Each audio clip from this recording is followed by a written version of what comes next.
एक छोटा सा गांव था, नाम था मोहनपुर। उस गांव में एक 200 साल पुराना कुआं था। लोग कहते थे हर रात उस कुएं से एक रोती हुई लड़की की आवाज सुनाई देती है।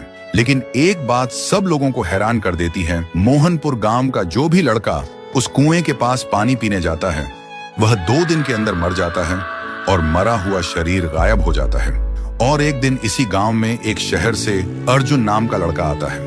अर्जुन वह छुट्टियों में अपने दादाजी से मिलने आए थे। एक दिन अर्जुन गांव के लोगों से सुना है कि वह कुआं बहुत डरावना है और कोई उसके पास नहीं जाता। लेकिन अर्जुन सोचते हैं डर सिर्फ अंधविश्वास है और कुछ भी नहीं। एक दिन धूप में जाते हुए अर्जुन को प्यास लगी और बिना किसी से पूछे वो सीधा उस कुएं से पानी पीने चला गया। तब अचानक से एक लड़की का चेहरा सामने आया। अर्जुन डरा हुआ था और तुरंत वहां से भागकर घर पर चला गया। उस रात उसे नींद नहीं आती। हर समय उसे लगता है कोई उसे देख रहा है और कोई बुला रहा है। अब उसे भी डर लगने लगा था। फिर सुबह अर्जुन ने एक बुजुर्ग से पूछा, चाचा ये कुआं इतना डरावना क्यों है? चाचा ने बोला, यह कुआं बहुत पुराना है।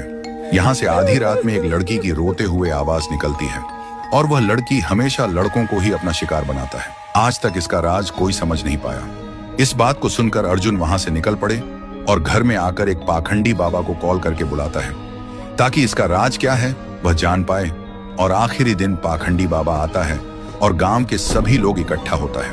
पाखंडी बाबा उस कुएं को देखकर कांपते हुए कहता है कि यह तो बहुत ही भयानक है। कुएं के अंदर जो भी है उसको पकड़ना मेरे बस के बाहर है।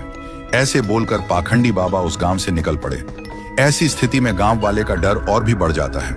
अर्जुन के मन में सवाल उठते हैं कि उस दिन मैंने जो देखा क्या वह मेरा वहम था, और आज तांत्रिक ने क्या देखा जो डर के भाग गया।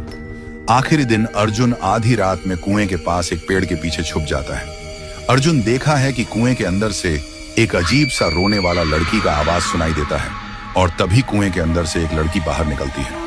थोड़ी देर बाद एक लड़का गाड़ी लेकर गांव से गुजरता है।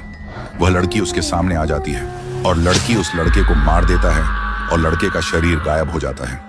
अर्जुन यह सब देखकर हैरान रह जाता है। उसके दिमाग में एक ही सवाल घूमता है कि यह लड़की कौन है जो लड़के को ही अपना शिकार बनाते हैं, लड़कियों को क्यों नहीं? तो दोस्तों, अगर आपको जानना है कि उसे कुएं में वह लड़की कौन था और वह सिर्फ लड़कों को ही क्यों अपना शिकार बनाती है तो कमेंट करो, पार्ट 2 चाहिए।